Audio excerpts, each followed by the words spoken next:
Alright, well, thanks for in other words, everything back to normal. Normalcy is once again back. Except for the fact that we were in a bottle and sleeping peacefully after the fact that we were knocked out by Aoko. Anyways, on to the next chapter.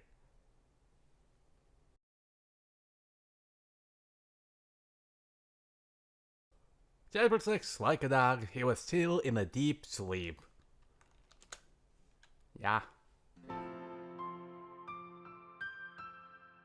It all seemed to blaze in a mad, fiery red. Unbearable idle thoughts. Incessant obstinacy. Melancholy sights and gloomy, bittersweet talk. Fickle wickedness born of human interaction. Namely, the voice of a forsaken coexistence. This, however, was the scenery of a world far removed from that. If there were those praying this was paradise, then there were likely also those lamenting it as the underworld. In a decade, or perhaps longer, this would all change. But for now, the autumn leaves remained yet untrampled by human souls. It was scenery he knew well. Life in the mountains was humble and modest. There were no conspicuous buildings among this wilderness he called home. They gathered and stockpiled only what they needed to survive, without pillaging the land. Serpentine trails could be seen woven through the fields. Meow! And the stone steps leading to the summit were obscured by the forest, only visible once upon them. No. The mountain inhabitants probably intended it that way. There were no signs of mankind's exploitation among the mountain landscape. He just wants to abide by Bila again, and I ain't having none of that. He's been friendly with you, you little girl. And what do? You tried to bite him again. So none of that. You had food. You ran around like crazy for a couple of hours. You drank water. You're good. He suddenly remembered that this was the season he liked the most. Or rather, it suited him the most. There was so much to be done to prepare for winter. But whenever he had a free moment, he would make his way towards the mountaintop. Gazing idly at the setting sun while breathing the grim autumn air was probably the second favorite of his daily joys. It relaxed him, the cold but comforting wind at dusk. And the way the sunset dyed the peaks of vibrant crimson. Not 2 months had passed since coming down from the mountains, and already it pained him that the memories had begun to fade. Someone once told him that memories fade every day. So the best you would do is make as many new ones as possible. Recollections grew hazy. A new place to live meant the beginning of a new life. He wasn't sure if he was reluctant to let go of the scenery he too cherished for so long, or if he too merely been spoiled by it. Despite his new home in a city surrounded by tall buildings, he felt guilty for wanting those memories alone to remain clear in his mind. Either way, he had to make the best of a fresh start. What kind of man thinks more about where he came from than where he's going? He contemplated. In a bottle. これ、夢だ。 He tried to stop himself from indulging in uncharacteristic sentimentality. It wouldn't be a dream if it was easy to understand. The moment he realized he was dreaming, angular shadows began to rise from the autumn colors. What the hell are they? The Lord of the Rings? They were concrete built, except for the fact that there's futuristic buildings. Nah. They were concrete buildings, previously known and yet unfamiliar to him at the same time. This was how his current life was washing away his memories. I remember now what I was gonna say afterwards. Are we looking at the Eye of Sauron? God damn it. Singularity I see there was no stopping the degradation of human memory or impressions.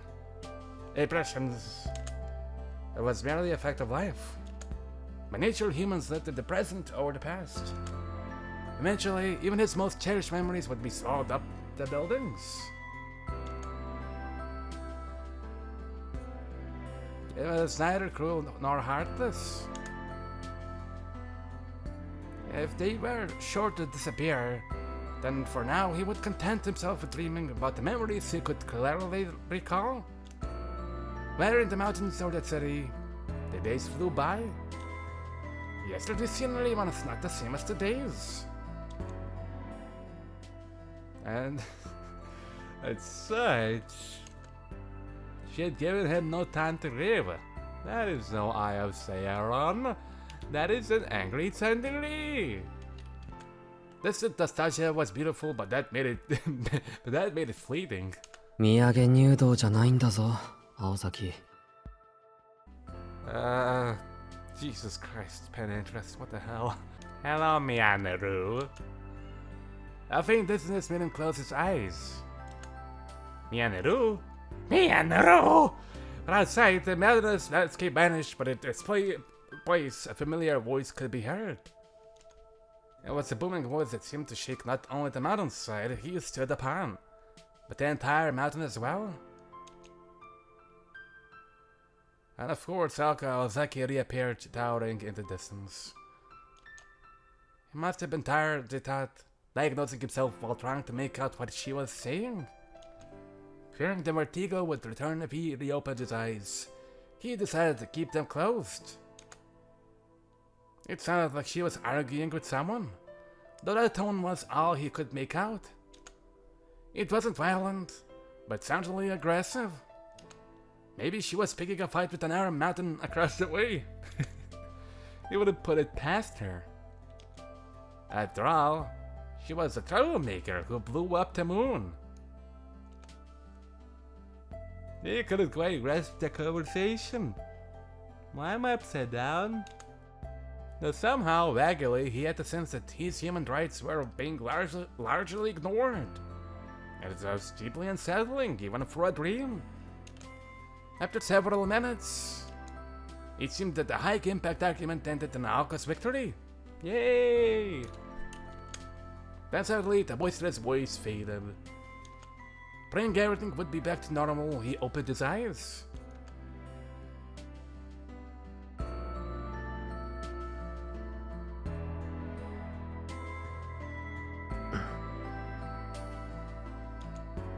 He took a deep, slow breath. The scenery was a far cry from the nostalgic dreamscape he had just felt, albeit not unpleasant either. Because Aoko was in it. Without a doubt, it was the amusement park. To him, he was his freshest memory. He recalled the House of Mirrors that Aoko Aozaki destroyed. This park was a flawless replica of reality, but he was the only one there. Without having to worry about anyone chasing him, he sat down on the wreckage of Kitsy's ride and looked up at the moon that should have been shot down.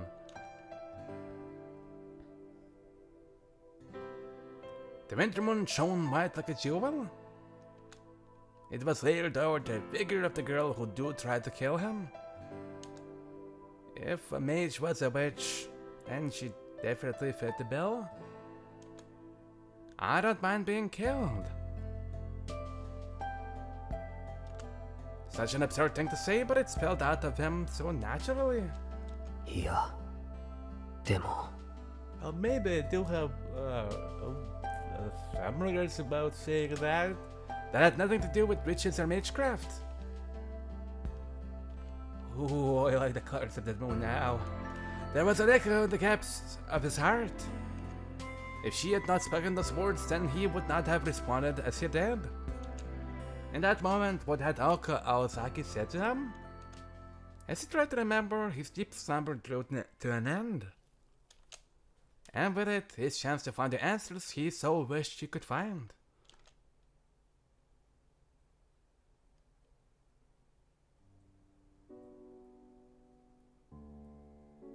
we finally free?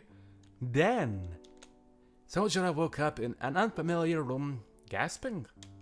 Not because the plush mattress he was on was softer than his apartment's cheap futon, or because everything from the carpet to the wallpaper looked expensive.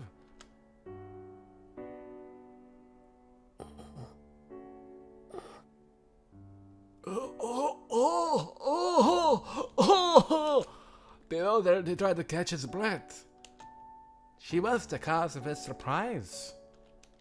The moment Sojourner's eyes snapped open, there she was.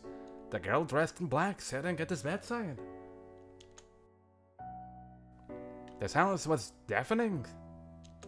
Still supine on the bed, Sojourner gazed at her. His impulse was to sit up, but he refrained, thinking it might be rude to be staring at the person sitting next to him. She was just sitting there on a chair, dressed in black, modest clothes. Still, she projected an air that was anything but plain. Her monochrome outfit evoked indescribable elegance, like a costume handmade just for her, from the finest fabrics. It was enough to inspire poetic sentiments even in Sojourner. The girl continued to sit completely motionless. Without realizing it, Sojourner had stopped breathing. Genuine astonishment had him captivated. Such beauty. It was the first time he had ever thought to use such a simple, plain expression to describe another human being. She was the daffodil in perfect bloom, or the ideal female form seen only in dreams. This quality was something to be cherished and admired in her. It was different from Aoko Aozaki's blindingly radiant vitality. I felt the flame that burns twice as bright burns half as long. And there was no way this girl would be allowed such a happy ending. Her life was a solitary fable of someone who left the world in exactly the same way they entered it. With her humanity stolen at birth, hers was an existence not of this world. The more beautiful something was, the more tragic its fate. Growing up in the mountains, this was nothing Sojourner was taught, but something he learned from experience. 眠ってるみたいだ。 Sojourner turned his head as though he was being glared in. He knew it was rude to stare, but he couldn't fight his instincts. Then...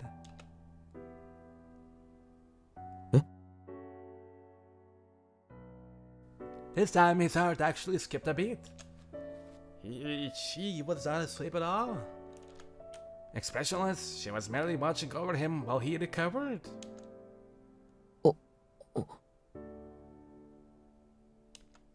Sojourner froze, unable to turn his head away or think of something clever to say. It was like staring into her eyes turned him to stone. Perhaps because of her delicate features, she looked so much younger than him. On the other hand, her tranquil expression made him feel like she was older. Jet black hair, just to her shoulders. Her large eyes were set like onyx stones, matching her hair.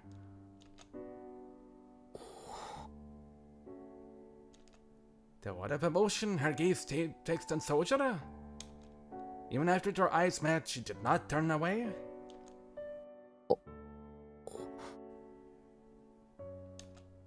He wanted to speak but could not find the words. It was not unlike a frog being stared down by a snake. Nevertheless, he just could not bring himself to say anything, or something additionally.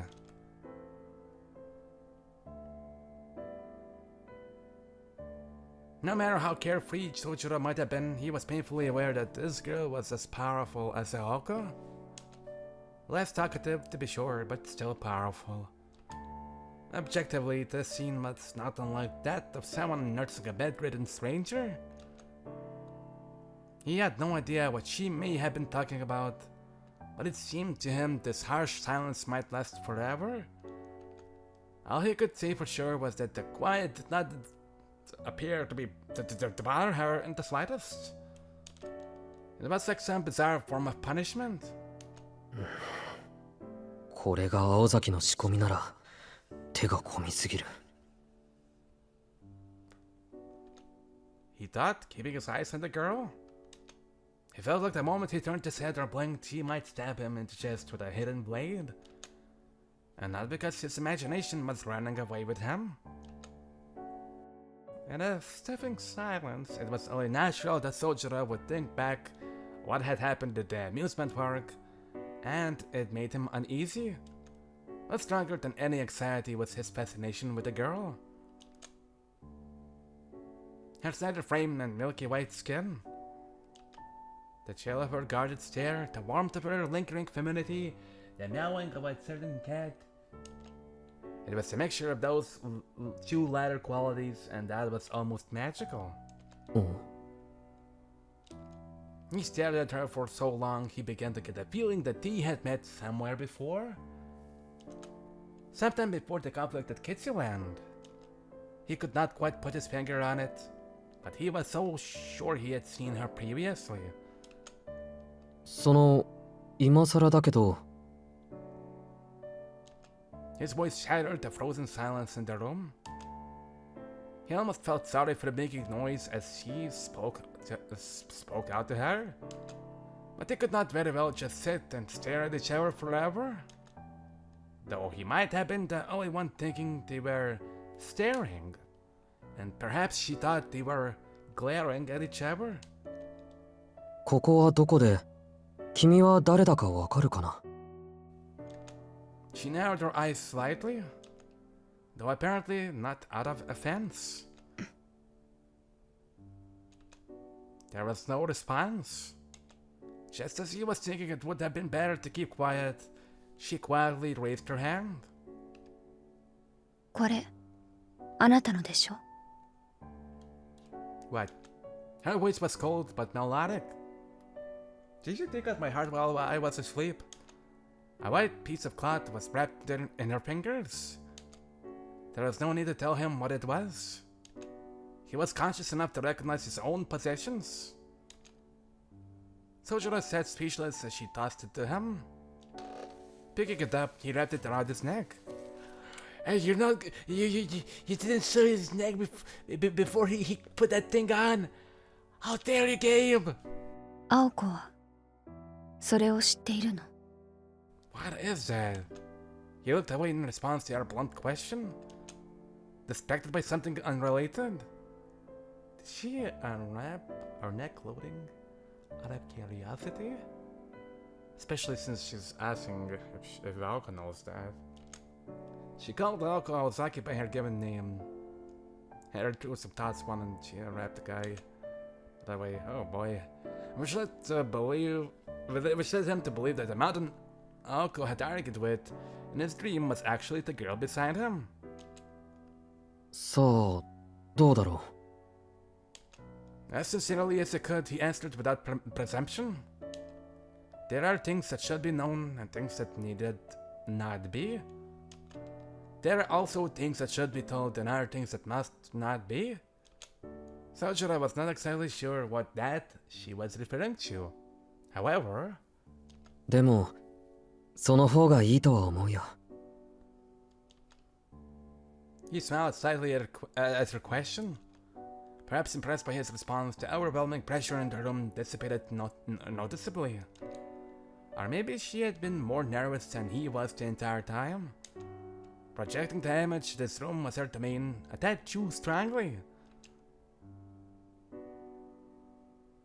The tension faded. Soujuurou tried to sit up and prop his arms beneath him. Now that they were talking, it seemed awkward to stay laying down. However, his body felt strange as he tried to move, and it surprised him how difficult it was to sit up. It took everything he had to just raise his upper body to a sitting position. あれ洋服のまんまだ Except for my clutch, you were that much curious. As he threw the covers back, he tilted his head quizzically. 申し訳ないこんないい布団なのにこれじゃ不釣り合いだというよりもったいない。 She stared at him, not expecting him to complain about not wearing pajamas while sleeping. Somehow it appeared that he had done something to surprise her. なんでだ。何もしてないぞ俺。 Pouting a bit at the unwarranted curiosity, he turned to face her. Although he was still mostly laying down, it was at least a more dignified position. それでさっきの続きだけど。 Indeed, he needed to find out where he was and who she was before anything else. Actually, the more he thought about what happened at the amusement park, the more he got a sinking feeling in his stomach.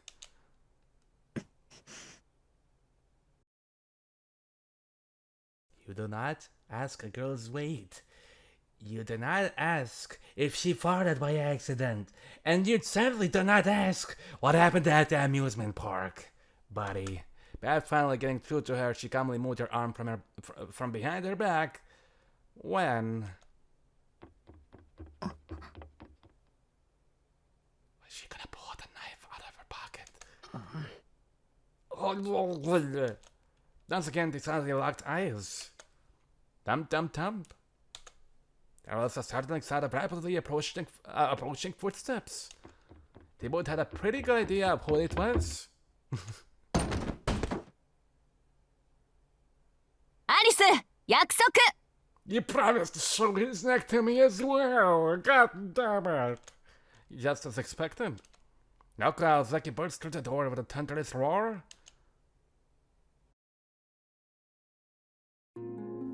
She entered wearing her school uniform, her long hair flowing behind her. Her breathing was heavy and her forehead was sprinkled by a scowl, granting her a demonic appearance. Alice! This girl named Alice scowled slightly in response. She may have been let a sigh of disappointment slip out. 早かったわね、青子。Her calm voice was the polar opposite of Aoko's at this point like water. Needless to say, her voice dripped with a brazen coldness. そりゃあんたの性格は知り抜いてるからね。こういう時の短絡思考はこの2年で経験済みよ。お行儀がいいようで面倒になったらあっさり投げ捨てるのがあんたでしょ。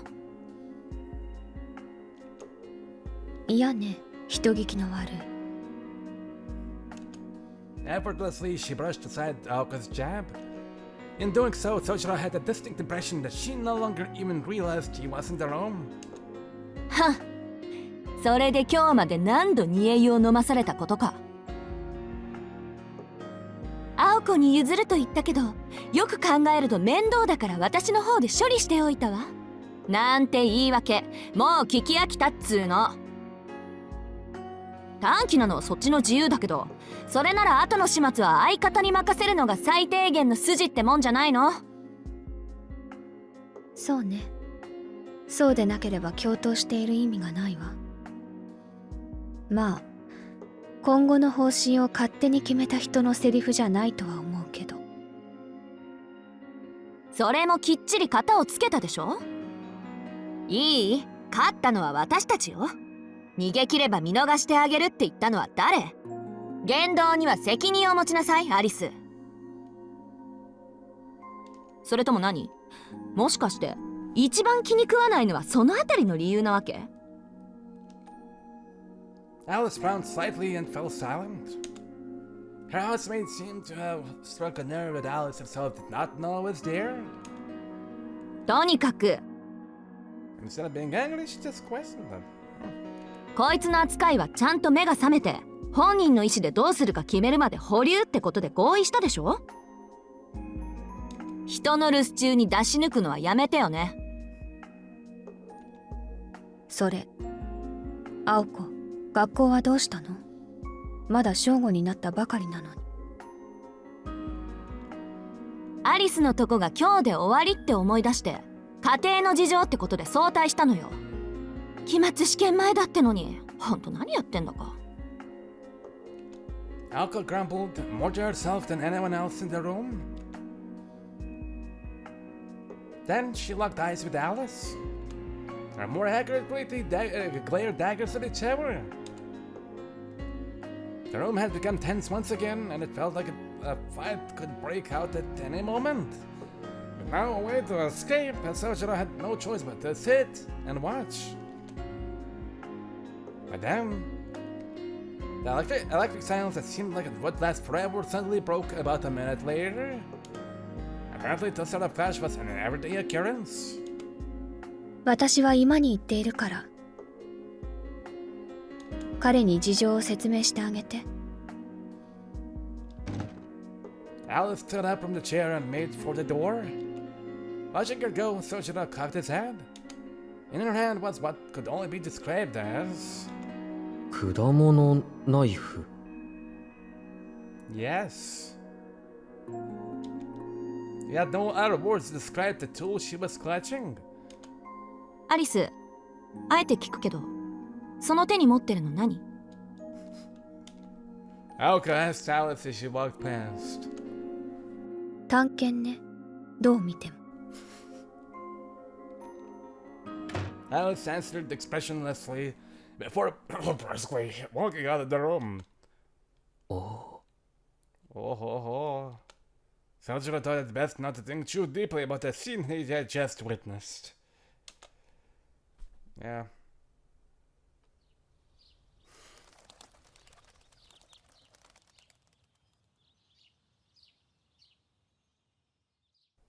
At any rate, the girl in black had withdrawn, and along with her the feeling of tension, leaving a bedridden Soujuurou alone with an Aoko still dressed for school. From Soujuurou's perspective, this was a perfect chance to get answers to his ever-growing list of questions. わけのわからないことだらけだ、青崎。でしょうね。順序立てて説明してあげるから、ちょっと黙ってて。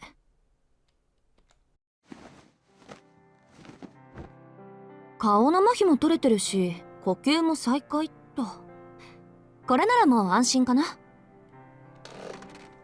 She nodded, satisfied as she took a seat. どう？調子は。Not stabbed? なんかだるい。He answered meekly, dropping his shoulders. He opened and closed his left hand a few times, but moving his fingers felt slow and awkward. It was clear he was still in a bad shape. Meanwhile, Aoko was blinking her eyes in wonder. Or was it admiration? Between Alice and Aoko, Soujuurou did not know which of the girls was the harder to read. ま、体が重いのは当然よ。丸2日経ってるし、寝てるだけでも体は弱ってるだろうし。Papa John's. でも、もう話せるくらい回復してるとは思わなかった。あんたって見かけより頑丈にできてるのね。ん？2日って？あれからそれだけ経ってるの。学校には欠席届出しといたから、その点は安心して。Thank you. ガンドの呪いもダンプティの呪いも、私とアリスとで解除しといたから。Soujuurou nodded at the word curse, as if recalling it suddenly. It was all coming back to him now. どうかした？そんな遠い目しちゃって。ああ、忘れてた。それで2日も寝込んでたのか。怖いもんだな、呪われるってことは。ほんと緊張感ないわね、あんた。ローのように眠ってたのが嘘みたいよ。下手すると一生あのまま石膏もどきだったかもしれないのに。ちょっと待った。今すごいこと言わなかったか？言ったけど、聞かぬが花よ。経緯はどうあれ、後でアリスにお礼を言っときなさい。私じゃ解除できなかったんだから。I'll take her for that, and I'll thank her for bringing some sort of fruit, and probably wanted to cut that up for me. To get better, ひどい花 totally. もあったもんだ。けどアリスっていうのはさっきの子か？遊園地で俺たちを殺そうとした？ Aoko replied that it was. 彼女ずっとそこに座ってたけど、ここは彼女の部屋なのか？ Soujuurou scanned the room again. He was not accustomed to sleeping on anything other than a futon, and the room looked especially foreign to him. ここはただの客室。長いこと使ってなかったから埃だらけでしょ。He was inhaling all that the whole 2 days. それより、 Wow. アリスと何か話したの？あなた。いや、あれを会話というのはちょっと。He brought his hand to his mouth and recalled the few words they exchanged. As Soujuurou said, calling it a conversation would be a gross overstatement. And yet, thinking back on it, it seemed like they had talked for hours, which brought an uncomfortable smile to his face.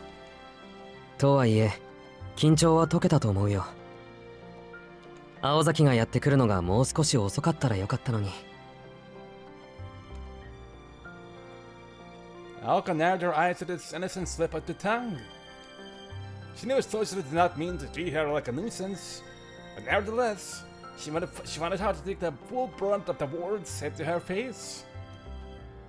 In other words, she sensed she was getting used to this manner of speaking. でも、だからなのかもね。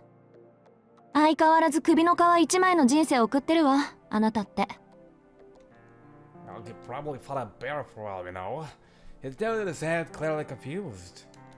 だから、あんたはよっぽどアリス好みの対応をしたのよ。まだ生きてるってそういうこと。ん？ So you mean to tell me I saved myself from getting stabbed? No matter how hard he tried, he could not grasp what she was getting at. He decided to change the subject to something else. ところで、ここはどこなんだ？あの子に聞いても教えてくれなかったけど、青崎なら教えてくれるだろ？ここは三崎町の幽霊屋敷よ。正確には久遠寺邸と言えばいいかしらね。さっきの子、久遠寺アリスの持ち家で私が住んでるところでもある。あの後あなたをここまで持ってきたんだけど覚えてないでしょ？ Something about the way she said that made him feel uncomfortable. 久遠寺っていう名前は聞き覚えがあるような。そうだ、よく商店街でおじさんたちが話してた。何でも偉いお金持ちだとかなんとか。それ、アリスの前ではご法度よ。穏便にここで暮らしたいならね。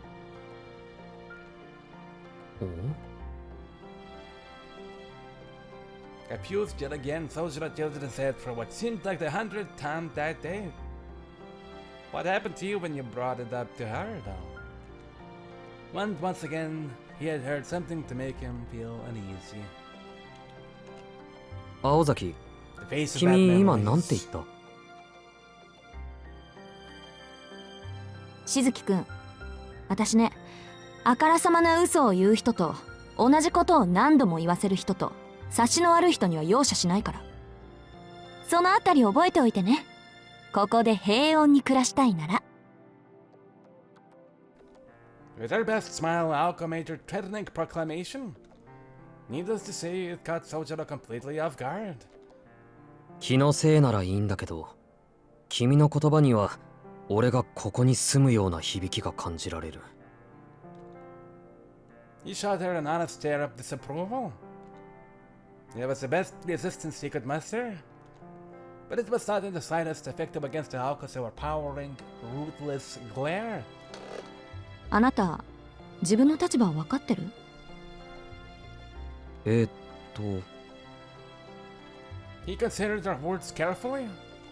He wanted to openly express his feelings on the matter, but instead he swallowed his words and shook his head. Despite his typical inability to read people's emotions, he at least seemed to understand the gravity of the situation. It appeared that he had finally realized that it was his carefree mood that typically got on Aoko's nerves. ああ、そうだった。あんたに回りくどいこと言っても無駄だったのよね。Yeah, no. いいわ。考える時間ぐらいあげたかったけど、時間もないし、はっきりと言ってあげる。いい？しずきくん。この度、あなたは私たちの監視下に置かれることになりました。しばらくはここで一緒に暮らしてもらいます。もちろん生殺与奪の権利はこちらにあるという条件で。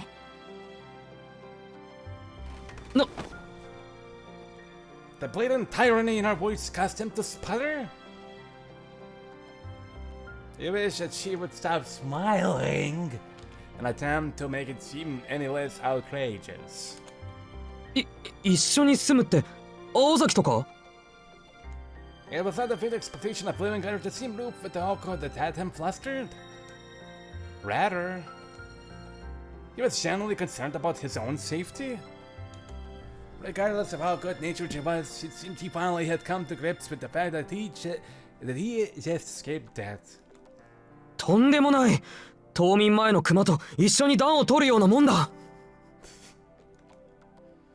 Aoko agreed, as well as comparison as it was. たまには的確な比喩をするじゃない。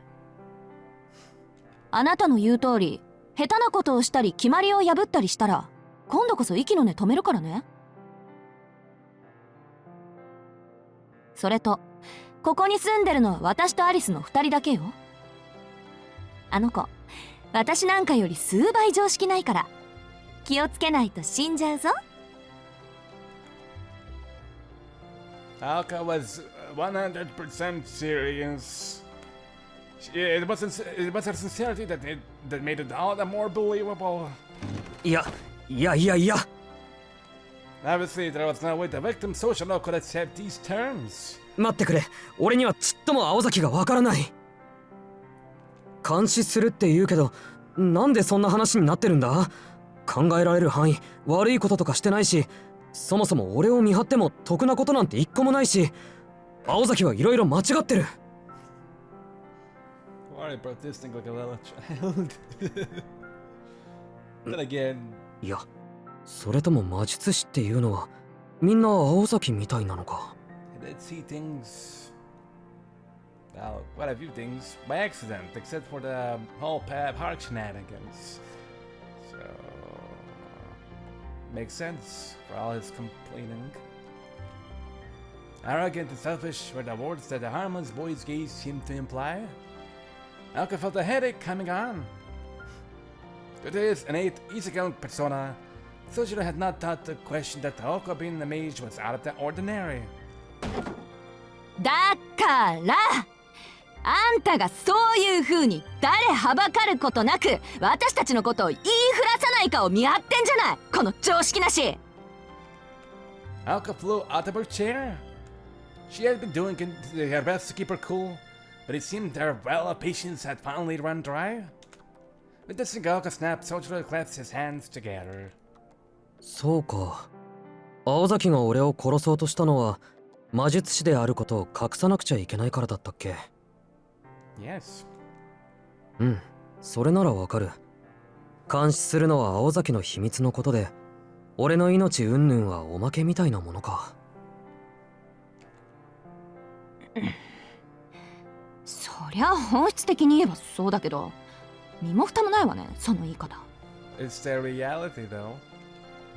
けど、それはあまり意味がないんじゃないか？学校もあるし、バイトだってあるんだ。一日中この家から出ないわけにはいかないんだぞ。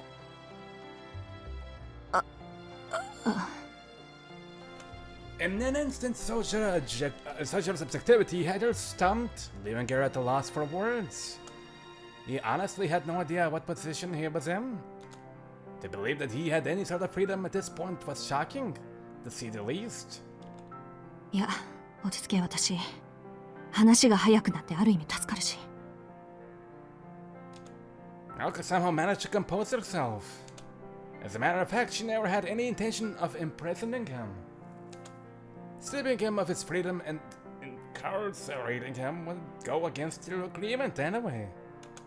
Besides, if she was going to go that far, it would be easier to just kill him. Aoko letting him live meant showing a modicum of respect to Soujuurou's way of life. もしかしてこの部屋から出ちゃいけないのか俺。 Wait a minute. Since when was I chained up to this bed? What kind of a kick of shit is this? All that Bob went on in his head as he blurted out what he was thinking. It appeared he had finally got a grim message. Aoko looked somewhat satisfied at his dismay. 大丈夫よ。監禁生活なんて面倒なことだけはしないから。あなたの自由はそれなりに考慮してあります。そのあたりのさじ加減はアリスの手腕に任せてあるから、あなたは心配しなくていいわ。A gloomy look fell over Soujuurou's face as he found his concern growing by the second. いい？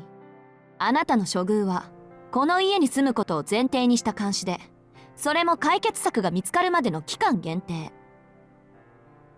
何でもいいから目撃者を殺すなんてことより、こっちの方がよっぽど穏便でしょ。だいたいこれは私とあなたとの約束なんだから、いちいち文句言わないでよね。ただでさえアリスとの冷戦が続いてて頭痛いんだから。She sighed as she stared Soujuurou down as he lay on the bed. けど勘違いはしないで。ここじゃあんたの地位は最下層のさらに下、番犬より下なんだから。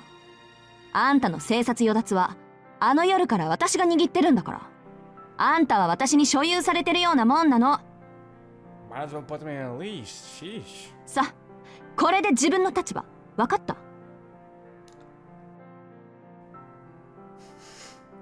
As Alice finished her declaration, Soujuurou simply looked up at the ceiling so she would not notice his reaction. That's not the ceiling, they're looking at the window. He meant no offense to Aoko, but he had to hide the fact that he fundamentally disagreed with her analogy.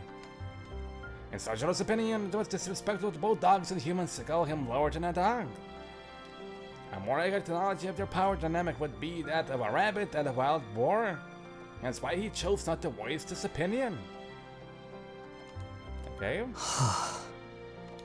Unlike his apartment, the ceiling here was decorated with ornate patterns. Putting aside how he would be treated here in terms of lodging, it was a definite upgrade. Maybe it would not be all that bad. Soujuurou nodded slowly as if to persuade himself. And とりあえず命は助けてあげるから。 that is what she told him not 2 days ago. あまり納得したくないけど、自分の立場は分かったよ。うん。確かにそんな約束だった。いろいろと言いたいことはあるけど、それは認めるしかない。だけど、君たちと一緒に住めっていうのは本気なのか？青崎は細かいことは気にしないとしても、さっきの子は嫌がりそうだし、俺だって少しは。At that point, he sipped his lips. Aoko's eyes were tinged with bloodlust. あら、しずきくんはご不満？ A contrived smile, so obviously forced, struck despair into Soujuurou's heart. Come to think of it, he vaguely recalled her warning to him to not make her repeat herself. Furthermore, as a practical matter, Soujuurou Shizuki's life was now in the hands of Aoko Aozaki. It would be unwise to anger her further. He thought himself as if speaking to a third person. いや、別に。だってそれ以外ないんだろ。None. None. Aoko said with a firm nod of her head. Soujuurou slumped his shoulders in surrender. うん。青崎の言い分は分かった。ただ、一応聞いておきたいんだけど、俺の人権はどこに行ってしまったんだろう。Nope. バカね。そんな形のないものなんて初めからあるわけないでしょ。つまんないこと言わないでよ。Wow. Soujuurou reflected upon her answer, now feeling like his question was indeed stupid. He should have already known the answer before he asked. ああ、だと思った。そんな気はしてたんだ。目が覚める前から。ん His muttering provoked a dubious stare from Aoka before she quickly retracted it. If she questioned, they really think he said they would be there until sundown. とにかく納得いったみたいね。じゃあ次、いよいよ本題。今に移動するわよ。説明しなくちゃいけないことが山ほどあるんだから。って一人で立てる？さっきから手を動かしてたから血は巡ってる。歩くぐらいならいけそうだ。なら問題ないわね。With that, she turned her back and walked away from him. He had seen this bold form of hers many times before. Instantly, the memories flashed back to him like lightning. そうだった。青崎はこういうやつだった。Without knowing it, he cracked a smile. He was so lost that he did not know his left from his right, but recalling this alone was enough to calm him. The Aoko he knew was different from the one in the House of Mirrors. She was not that broad and girl he saw there. He felt a pang of nostalgia. The Aoko he knew was brisk in movement and faltering in gaze, just like this one. She was the same as when he first met her, moody, yet overflowing with confidence, in her element. ほら、急いだ急いだ。アリスがさっきから居間でお待ちかねよ。She was already outside the door, standing in the chilly corridor. 寝たきりの辛さを知らないだろう、青崎は。Grunting and groaning, Soujuurou eventually got to his feet. His body heavy and stiff while he was laying down, cried out in pain as he tried to stand and walk. Every step sent shooting pains through his bones. Despite this, he put on a calm face that made his way towards Aoka. Typically, he was quick to not pay any mind to life's little struggles. At these pains, he needed to force himself to consciously ignore them. In other words, he was displaying false bravado, an uncharacteristic reaction for someone who never suppressed their true feelings. 驚いた。あんた本当にタフね。ありがとう。けど心は弱いんだ。参考までに心に留めておくわ。できるだけ優しく扱えるようにね。Naturally, her voice was devoid of any true empathy. She turned away from the once more dejected Soujuurou and began walking briskly down the corridor. と、Just then, she stopped, feet snapped together, as though something had popped into her head. And just as she was remembering something she had forgotten, in a completely trivial way. それじゃあ行くわよ。ついてきて、宗十郎。Thanks. I've been wondering where was the bathroom this whole time. She gallantly turned back the way she was heading, the words sounding so natural as she spoke them. お I could not see the look in Soujurou's eyes as he heard her words. Man, you're a man of sound effects. For though she worked in the arcane, the spell Aoko had woven was apparent to everyone but her. After blinking his eyes as if blinded by something, Soujuurou casually nodded and followed behind her.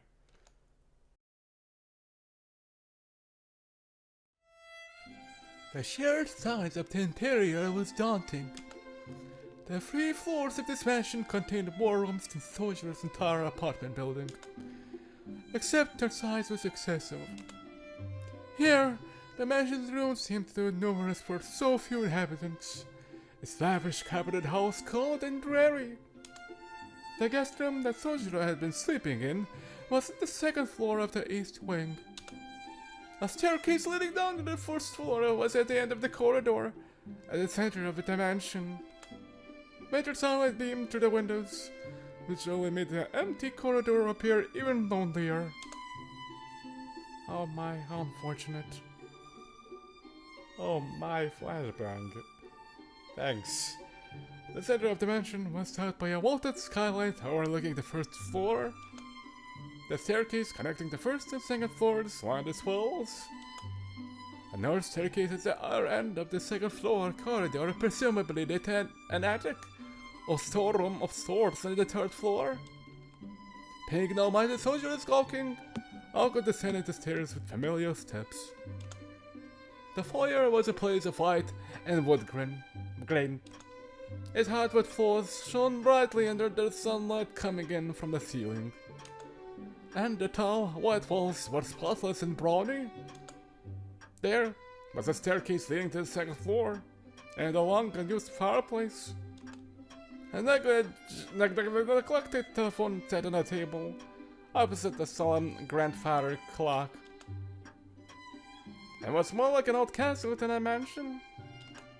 Aga shot Soujuurou a callous stare, who stood captivated by the otherworldly scenery. 今はこっちよ。ぼさっとしない。She grabbed the knob of the door next to the stairs. There were 4 doors to the foyer, and the easternmost as you entered the house led to the drawing room. The doors on the opposite side of the foyer led to the mansion's west wing. To the south was the entrance. On the north side was one more door next to the fireplace. Tucked underneath the stairs, this door connected to the bathroom, unbeknownst to Soujuurou. Due to the lack of windows, the first floor's corridors were not well lit. The second floor was a seldom attended infirmary, and the foyer a stairwell in some foreign castle. And the first floor corridor was a windowless labyrinth, not unlike the corridors of a hotel. Oh my. How lack of English. Although it had not been long since Soujuurou came to the city, even he could feel this place was out of the ordinary.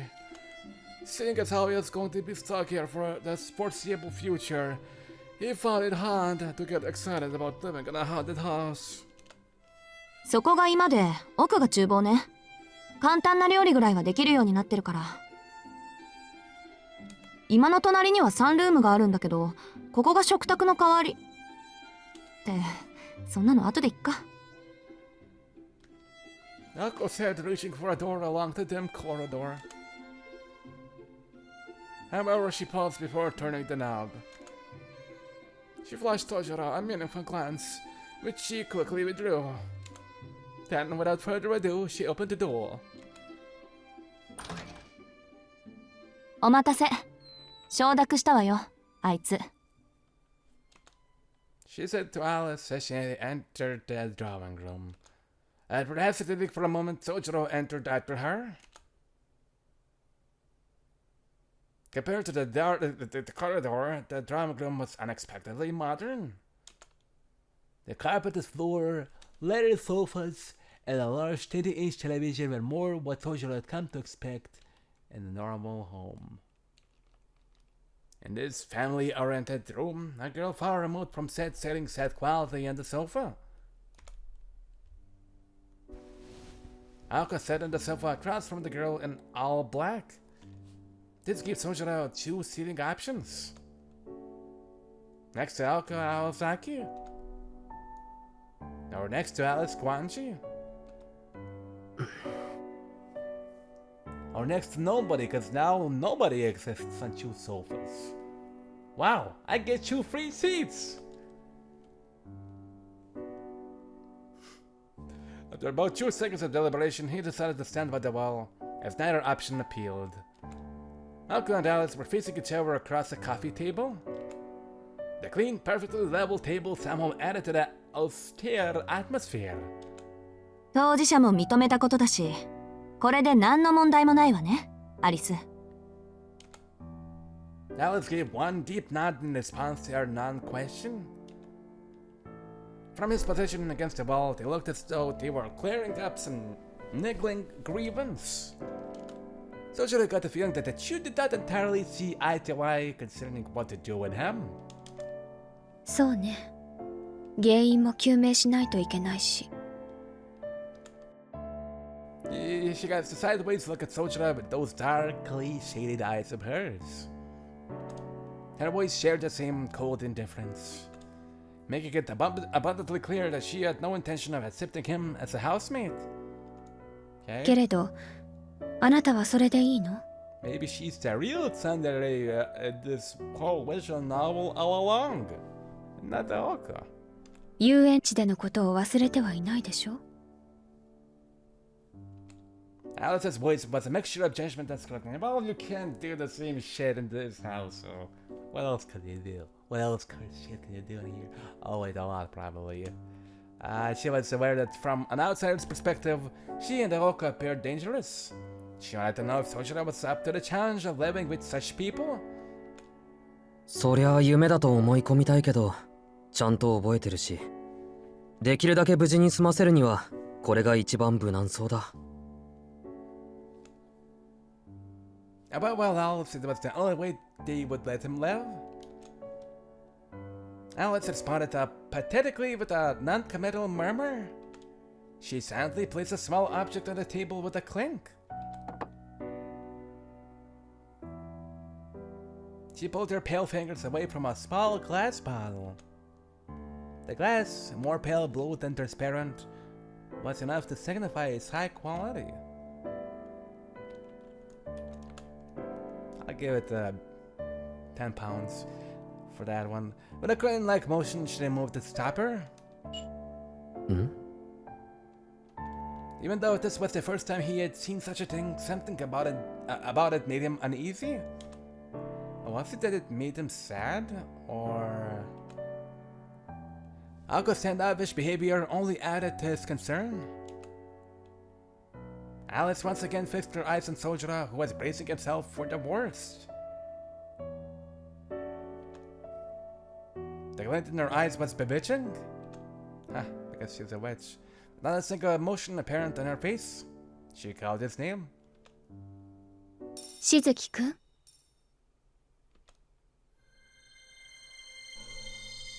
はい。 Yeah. The moment he responded to your whispered call, he suddenly got high. His surroundings began to transform. The hair grew thick, so thick it took on a color and shape. The density and discomfort that coiled around the skin made it seem like the air had become boards.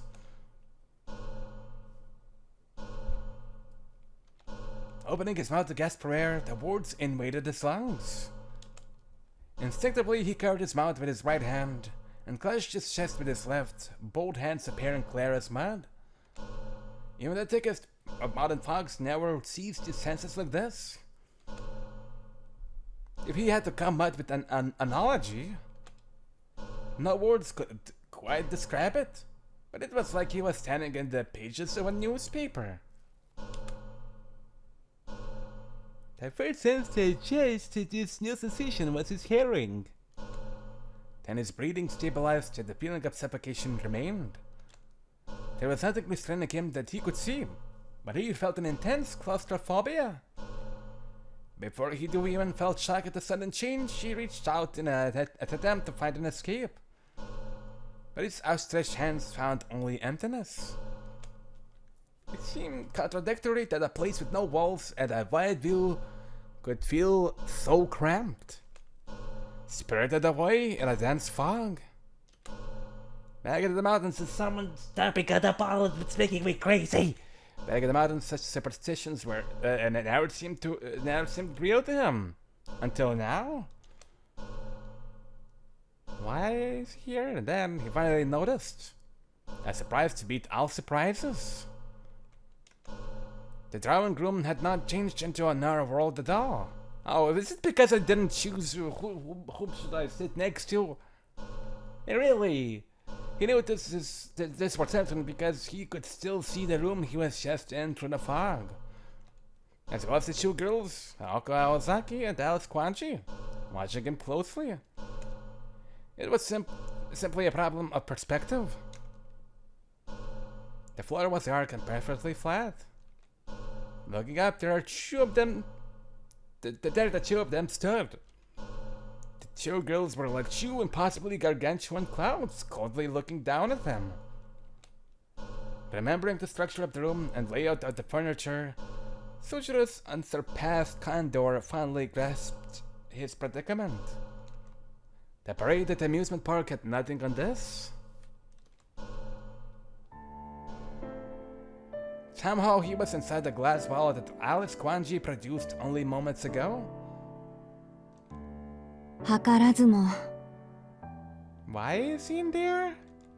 Marveling at Alice's wickedness, Aoko glanced at the small bottle on the table. 2日前の夜と同じ状況になったわね。今回そいつは起きてるけど。Yeah.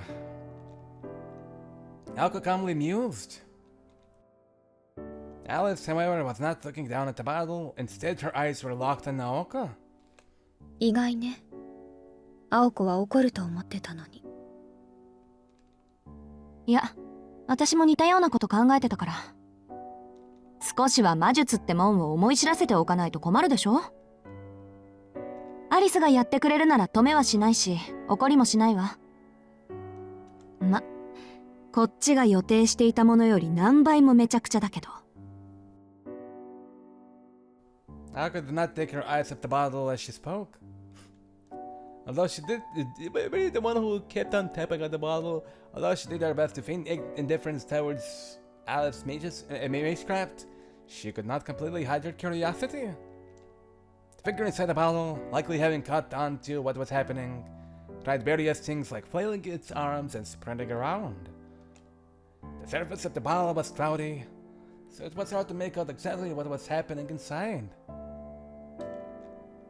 ところで、これって私にくれたやつとは別物みたいだけど。あれより作りは細かいわ。青子にあげたのは使い捨ての隔離するだけのものよ。これはお互いの声も聞こえるから。Oh. へえ。けどその割には何の反応もないわね。青子には聞こえないだけよ。Alice said calmly, finally dropping her gaze to the bottle. Just then, the figure inside stopped moving. It appeared only Alice had the connection to the world inside the bottle. Oh. なんだ、術者にしか特典はないんだ。Aoko sighed, losing interest. Ignoring Aoko, Alice opened her mouth as if to speak to someone not altogether there. どう？これでも一番無難だと思う？ The person she was talking to was none other than the one inside the bottle. She was, of course, referring to Soujurou's earlier comment. It was her way of testing the boy who implied that living in this mansion seemed safe. いきなり小瓶に閉じ込めて聞き返すあたり、容赦ないというか。この子の洋館への執着も問題よね。Then again, considering Aoko had invited this witness to House of Mirrors for a fight to the death, she was in no position to criticize. She would make sure Alice did not let her emotions get the best of her, but for now she was content to observe as a bystander.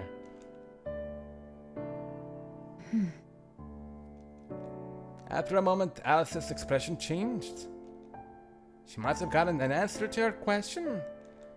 Without any way to tell what the situation was inside the bottle, Aoko had no idea what that answer was, however. Only that Alice's face was the one who she had made with the boy she was talking to said what she wanted to hear. 私が言えることでも That な is いけ quite ど。 a funny face she made. For an instant, she glanced at Aoko. Slightly shaking her head, she reached for the small bottle. ほんと、物好きね、しずきくんは。Alright, off you go. She said his name with what seemed like a forlorn frown. Ah. Back to reality. As soon as she removed the stopper, the air in the room quivered. The boy who had been casting a shadow on the wall until a minute ago now leaned against it for support again. Aoko turned around to face Soujuurou right behind her, resting her elbow over the back of the sofa. どう気分は。見ての通り、めちゃくちゃだ。Wow, Soujuurou answered with unusual hostility. But a very understandable one. Aoko was reminded of his strange behavior, as she was sure that he would be scared or shocked, not angry. 夢で似たようなものを見てなかったら、今頃心臓が止まってたところだ。そこはついてたと思う。信じられないのは、なんでいちいち実践するかってことだ。魔術は怖いものなんだって言えば済むだろうに。それと、物騒な青崎の声、聞こえてたぞ。物騒で悪うございました。Bullshit. けど、言葉じゃなくてきちんと実感してもらいたかったのは本当よ。どう？魔術ってもんを甘く見てたでしょ、宗十郎。But can we use it? Since we're gonna be learning all this stuff. As such, as much as he admitted, she was right. Though it was not that he had taken magecraft lightly, but merely that he couldn't understand it. けど、実感うんぬん言われても困る。これまでの青崎の無茶っぷりと、今のわけのわからなさはとても比べられない。そりゃそうよ。アリスと比べないでよね。アリスの魔術は私たちの中でもデタラメで、もう言葉にできないぐらい最悪なんだって言ったでしょ。失礼ね。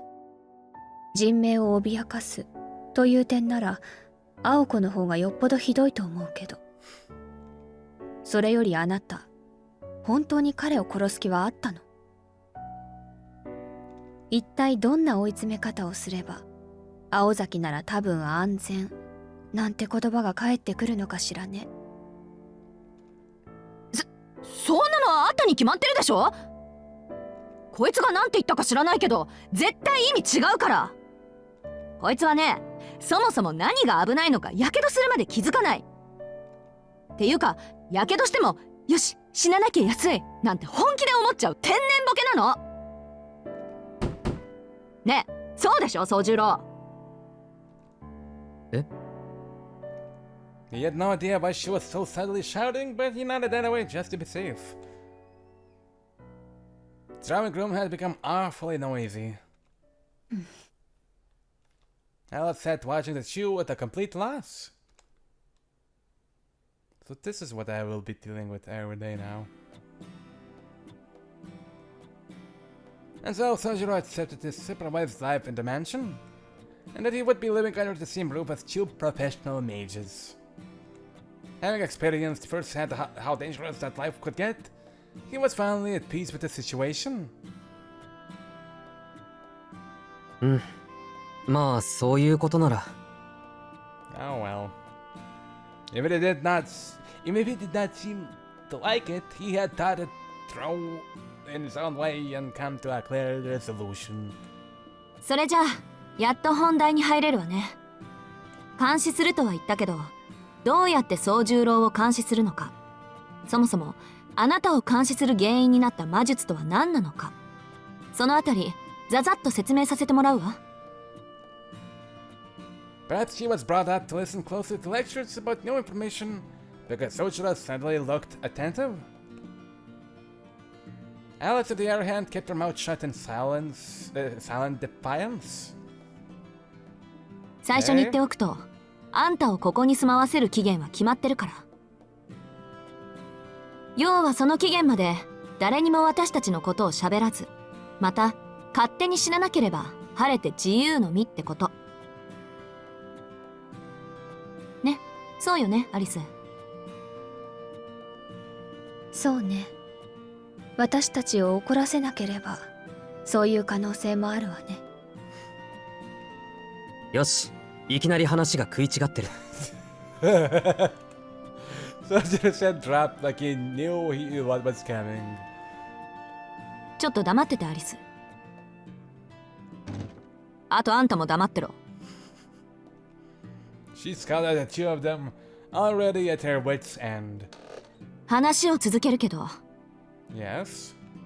秘密保持のためにあんたを住まわせる場合、二次災害はどうしても避けられない。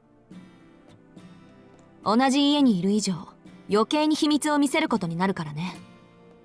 アリスはそれが嫌なんだろうけど。Now that Aoko mentioned it, Soujuurou could see her point. With her target of observation under house arrest, the disclosure of more confidential information was inevitable. ちょっと待ってくれ。堂々巡りじゃないかそれ。大丈夫、問題ないわ。だって最後にはここで暮らした記憶ごと私たちのことを忘れてもらうことにしたから。忘れてもらう？そう、公園での一件から丸ごと全部忘れてもらう。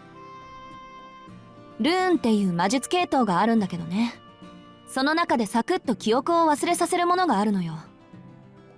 非人道的であるのは変わらないけど、命を消す代わりに記憶を消すってことで妥協して。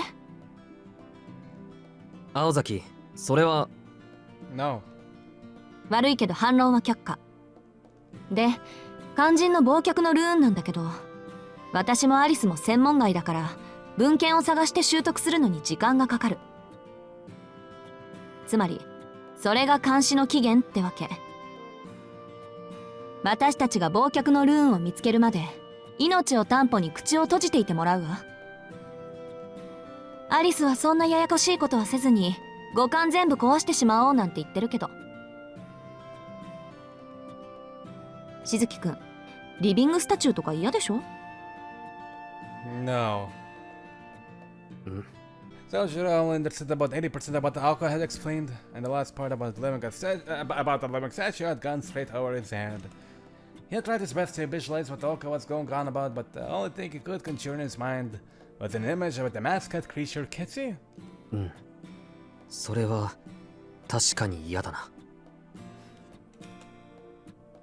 Aoko agreed with the bewildered Soujuurou. Neither one wise through to the other's misinterpretation. とにかく遅くても1ヶ月で忘却のルーンは見つけ出せるだろうし、1回きりの実行ならプラス2ヶ月ぐらいでなんとかなるわ。それまであんたにはここで暮らしてもらうわけだけど、私たちについて無知のまま歩き回られると命の保証はできないのよ。そっちもこっちの事情を知らないのは気持ち悪いだろうし。なんで今から簡潔に現代の魔法使いの何たるかを教えてあげる。それで少しは私たちへの勘違いもなくなるだろうし。 Not that she thought this country bumpkin had any idea of old or new anyway. The thought brought a smile grin to her lips. 洋館のことは後にして、まずは私たちの立場についてね。あ、でも1から100まで理解する必要はないから。どうせ門外漢なんだし、感じ入ったことだけしっかり噛み締めておきなさい。Soujuurou nodded obediently to Aoko's professional instructions. This was Aoko's way of telling him not to ask questions when he did not understand something. And though Soujuurou had taken issue with her statement, he meekly obeyed, knowing better than to object now. Aoko nodded approvingly at his attentiveness and started her lecture. Her long lecture. まず魔術師、魔法使いの話からね。魔術と魔法の違いは宗十郎には関わりのない話だからしないけど、それぞれ別種のものだと思ってくれればいいわ。で、魔術師のことだけど、これは絶対条件として隠された存在でなくてはならないの。同業者に知られるのは仕方ないとしても、あなたみたいに関わりのない人間に知られるのは罪にあたる。ほとんど死罪クラスのね。なぜかっていうと、魔術ってのは隠されていないと力が薄れてしまうものだから。神秘の語源は閉ざすというギリシャ語だけど、魔術は限られた水着でなければ魔術でなくなってしまう。文明にとって未知なるもの、未開なるものは開かれていないからこそ恐怖に値するのと同じね。知られたら迫害されるから隠すじゃないの。未知で亡くなった魔術師というより魔術ね。明かされた魔術は力を弱めてしまう。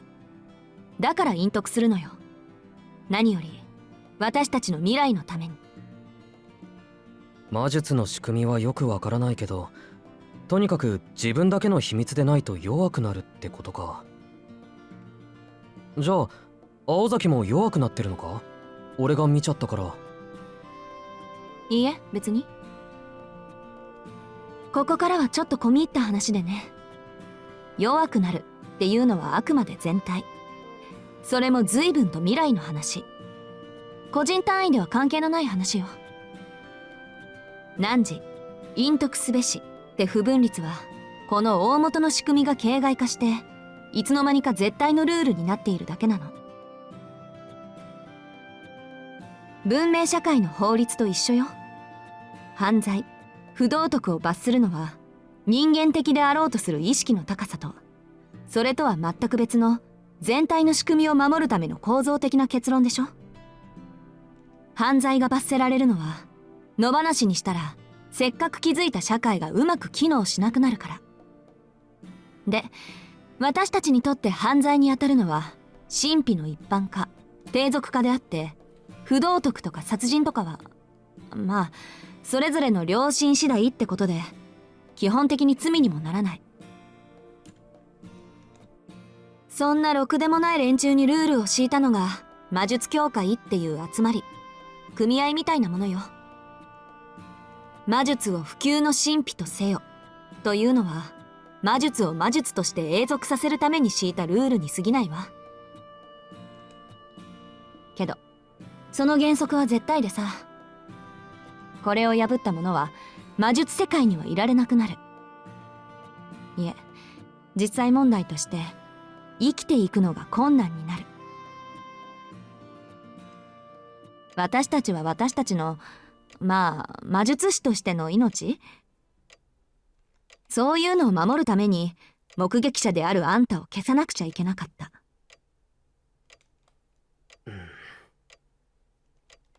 そこ同情とかしなくていいから。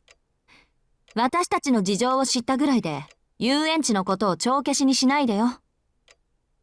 私たちは私たちの判断であんたを殺そうとしたんだから、誰彼のせいってわけじゃない。恨むならきちんと私を恨んでちょうだい。それはともかく、過去魔術師は職業として成り立ったぐらい社会に認知されていたけど、その魔術自体は墓まで持っていく秘密だった。それがどう歪んだかは知らないけど、現代ではその職業すら秘密にしなくてはならなくなった。そこまでしないと遠い未来、魔術すら消費するだけのものに解体されると教会は恐れたのよ。自然界の仕組みも、かつて天上の領域だった宇宙の運営すら、私たちは人知で解き明かせるほどになった。人の手に余るもの、神秘という未知の領域にとって魔術が最後の砦になると教会の設立者は信じたのかもしれない。それとも魔術なんてもう意味がないって達観したのかもね。そんなわけで魔術師はその正体を隠して各々の秘技を伝えていった。他人に教えるわけにはいかないから、必然的にその伝承者は子孫になる。私もアリスもそうやって何代か続いた連中の末なのよ。さっき言った魔術協会っていうのは、そんな細々と続いてる連中を束ねる一大組織。魔術師にとって司法の神ってところかしらね。教会もいろんな派閥に分かれるんだけど、大抵の魔術師はロンドンの魔術協会に属している。汝隠匿すべしっていうのも教会の三大原則の一つよ。魔術師が一般人に秘密を漏らすと、教会から罰が下される仕組みになっている。そんな罰なんかなくても、自分と血族が伝えた魔術のために目撃者は消さないといけないんだけど。And that was the end of the first part of the lecture. Aoko paused for a moment. Soujuurou was doing his best to process the information. 次行くけど、いい？いいけど、その前に確認したい。魔術師が正体を隠すのは自分のためじゃなく魔術のためだったけど、最近では自分の正体を隠すことの方が重要になっている。そしてその決まりを破ると教会というところからお咎めが来る。つまり青崎たちもその教会に入っているのか？いいえ、私たちはフリーよ。一応教会とつながりはあるけどね。単純に教会は最大勢力ってだけ。連中は頼まれもしないのに魔術世界全体の秩序を守ってるの。だから私たちが何であれ彼らとの関わりがないにしても魔術師としての決まりを破ったら罰しに来るわ。わかった。大体飲み込めた。よしよし。そうやって自分に必要な部分だけ手に入れなさい。じゃ、次は魔術について。と言っても、私自身語れるほど学んでいないんだけどね。ん？ごめん、こっちの話だから忘れて。I am smart, not dumb, but do not forget that. さっきも言ったけど、現代において、魔術は無意味なものになりつつある。ライターのない大昔なら、火を起こせれば、それは魔術として成り立つわ。けど今は何かと便利でしょ？あなたならよくわかると思うけど。Soujuurou nodded with a glum look on his face. He had been made painfully aware of such conveniences. Difficult tasks that would occupy an entire day of work in the mountains could be performed easily here. For him, having been brought up in the mountains without electricity or running water, city life was by definition magic. He only wished it would not be such backbreaking work to adapt to said conveniences. あ、でも道具を使わずに火を起こせるのは神様の仕事だと思うけど。そのために積み重ねた手間は火炎放射器を手に入れるより面倒だとしても。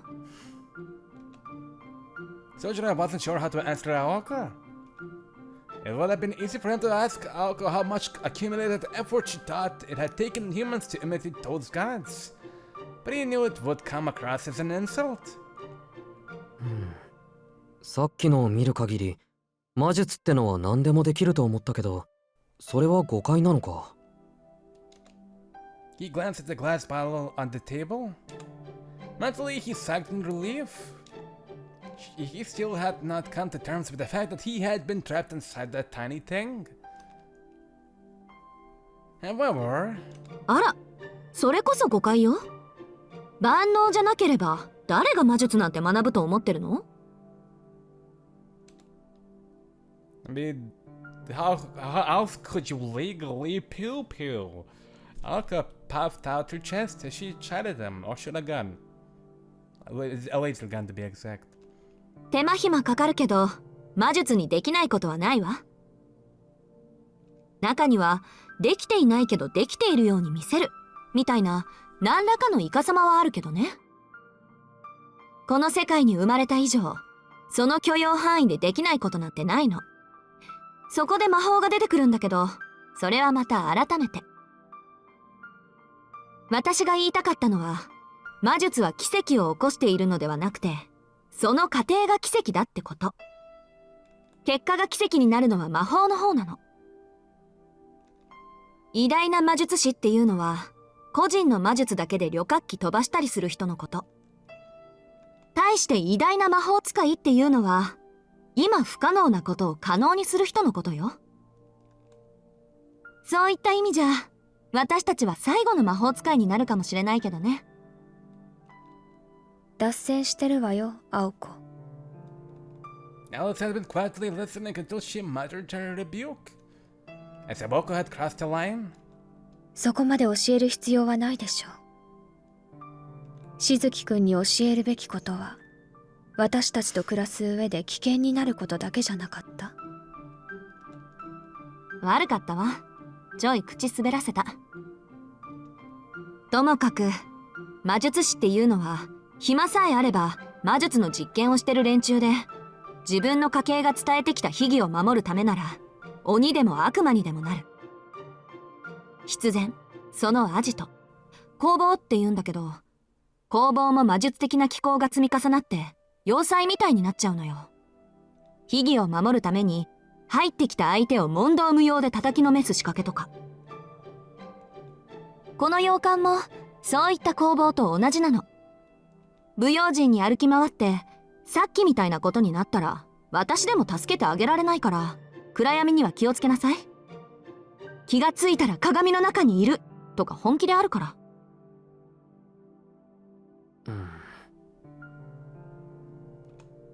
Soujuurou so hoped he would provide him with a general idea of what to watch out for, but he passed, knowing that he was unlikely to get a straight answer. 枝葉から入っちゃったけど、要は私たちのプライベートに関わるなってこと。いくら最後には記憶を消すって言っても、それを見られた段階で消すしかないものもあるから。なるほど。この中にもルールがあることはよくわかった。他に注意すべきことは。 His eyes wandered as he trailed off mid-sentence, pondering. He understood that the mansion was more dangerous than outside, and that magecraft needed to stay secret. But the explanation seemed to contradict his current problem. For starters, how had he managed to witness something that they took such pains to keep hidden? すまない。話の腰を折るんだけど、いいかな。魔術師は教会という組織で結ばれてるんだろ。なら、どうして青崎はあんな人形に襲われたんだ？あれの持ち主が魔術師なら、君たちは味方同士で争っていることになる。何か説明が不足していないか？それは最後にしようと思ってたのよ。普通はここまでの話だけで眉唾者っていうか笑い飛ばすっていうか。 We went through a fairy tale together. How the fuck do you think I would think this as a joke? いくら経験済みだからって魔術なんてもんをあっさり受け入れるなんてできないっていうか。 Aoko scratched her head as though troubled by how Soujuurou could take every word at face value. Across from her, Alice's face betrayed no expression, but she shared the same opinion. おかしいのかそれ。おかしいわよ。そもそもあんたは第一ステップから変だった。普通は驚いたり怖がったり無視したりするものなのに、どうして魔法使いだなんて言った私を信じたの？ In retrospect, this question should have been posed to the House of Mirrors. Back then, though Soujuurou was surprised by seeing the phenomenon of magecraft for the first time, he showed no surprise or discomfort towards Aoko, the mage wielding it. Feeling the probing stares of the two girls, no, the two mages, made Soujuurou feel uneasy. From where he was standing, their suspicion was suspicious in and of itself. 何でも何もない。青崎、山ではね、あるものはあるのが当たり前なんだよ。理由をつけられるだけの知識がなかったからにしても、実際に見たものを信じないなんてことはないんだ。それに君も言ったろ。あなたにとっては魔法もライターも同じものなんだろうって。Though they weren't really the same to him anymore, he added quietly before shutting up. What he said about those innocent days in the mountains had come from the heart. And the words resonated with not only Aoko Aozaki, but also Alice Kuonji. It was something everyone should have, but I'm supposed to stand by. Indeed, to this boy, those words were an unshakable truth. あるものはあるか。 She was impressed, if only slightly. If this boy, no matter how much of an outlier he was, he could accept the things around him, he would be able to get through this just fine. そうね。宗十郎はそうなのよね。簡単に信じてもらえることが信じられないなんて私たちの方がどうかしてたわ。Much like when Aoko met Soujuro for the first time. In that classroom on his first day, before he jumped off and killed himself, Soujuro took everything that was happening in his stride. He's alive. The memory brought a bare smile to Aoko's face.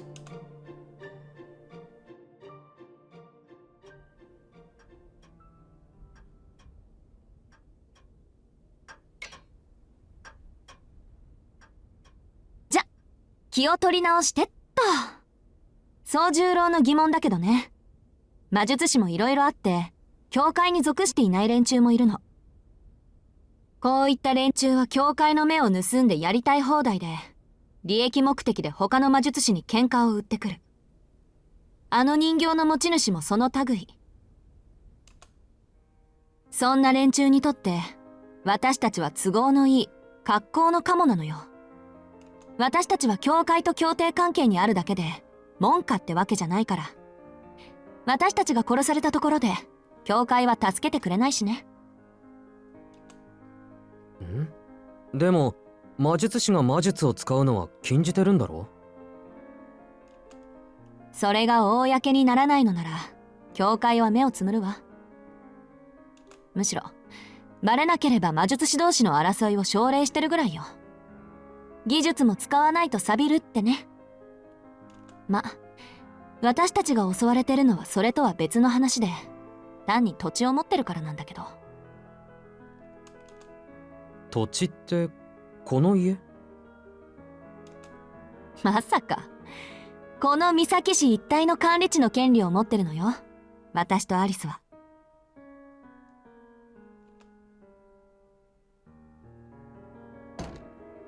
管理地ってつまり土地の利権？That's what Soujuro looked away. Why did you have to make that face? Sure, you could see the halo of light around the Oka. He had only been renting an apartment for 2 weeks, but he was already aware of how magnificent the prospect of owning land in that city might be. Oh! Why am I on fire? The word Soujuro was trying to articulate was rich. He shook all over with an emotion he did not fully grasp. 悪いけど、そういうんじゃないから。私たちで土地って言ったら、魔術師としての霊地の所有権、支配権のことを言うの。うちはマイナーだけど、古くからこの辺りに根を下ろしてた魔術師で、三崎町もうちの管理下ってわけ。管理地っていうのはね、霊的な力が歪んで集まりやすい土地のこと。そういう土地は昔から貴重で、魔術の実践、実験には不可欠でもある。成功への絶対条件は、優れた霊地、堅固な工房、多くの弟子たちってね。魔術師たちにとって、土地付き館付きの住み家を持つのは、一つの野望なんだから。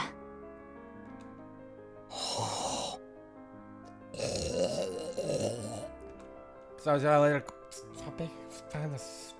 later continued while wondering exactly who these two girls were to have achieved both ambitions already.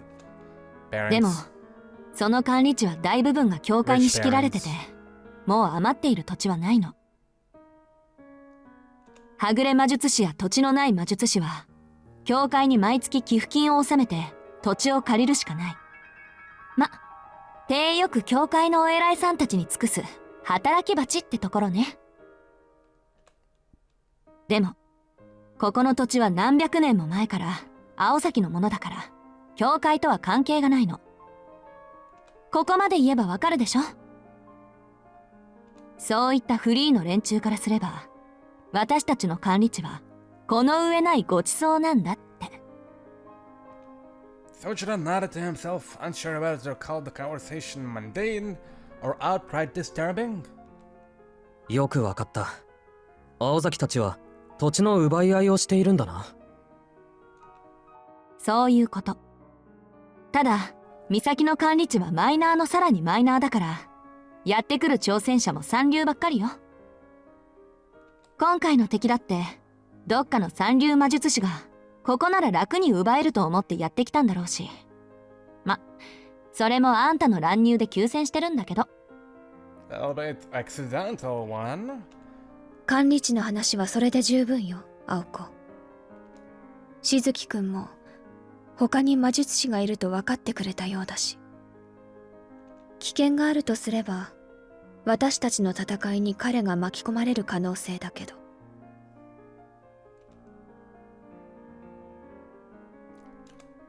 それは大丈夫でしょ。だってこいつ魔力のかけらもないじゃない。魔力感知には引っかからないし、番犬以下の人間は戦力って言わないから狙われることもないだろうし。私たちはただ忘却のルーンを見つけるまでこいつを逃がさなければいいだけでしょ。Alice silently stared her partner down.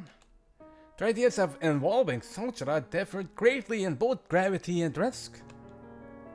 Aoko's lack of experience had led her to believe that Soujuurou would not get directly involved in any fighting.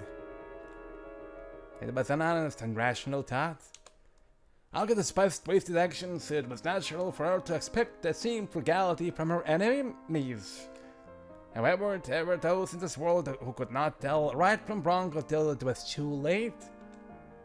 先のことは誰にもわからないから、その時になって後悔がなければいいけれど。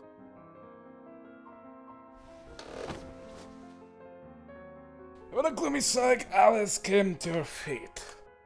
ちょっと何のために長話したと思ってるのよ。一番重要なあんたの意見聞いてないんですけど。あなたがあなたの方針を守るというのならそれでいいわ。私も好きにするだけよ。Alice glided soundlessly to the door. As the girl in black opened it, she paused, barely lit by the dim corridor. Then, without warning... Well, okay then. Thank you for the slight heart attack. To the rhythm of her footsteps, the small glass bottle floated into the air and shattered without mercy.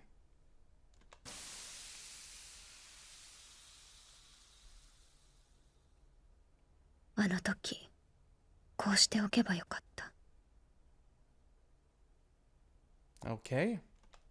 Her sharp tone made Soujuurou's face go pale. Alice's voice was so quiet, it was hard to tell if she was being serious or mocking him. 私も言い忘れていたけど。 She icily eyed them before turning away, and in a voice even colder than her gaze, stated, まだ認めていないから。 Wow, so angry. Her frigid departure seemed to forebode the many difficulties that lay ahead. Yay. たく、往生際が悪い。So are you. Aoko leaned back on the sofa while hurling abusive epithets. Her face looked even more irritated than usual. 見逃すのとここに住まわせるのは別問題よって。じゃあそれ以外にどんな方法があるってのよ。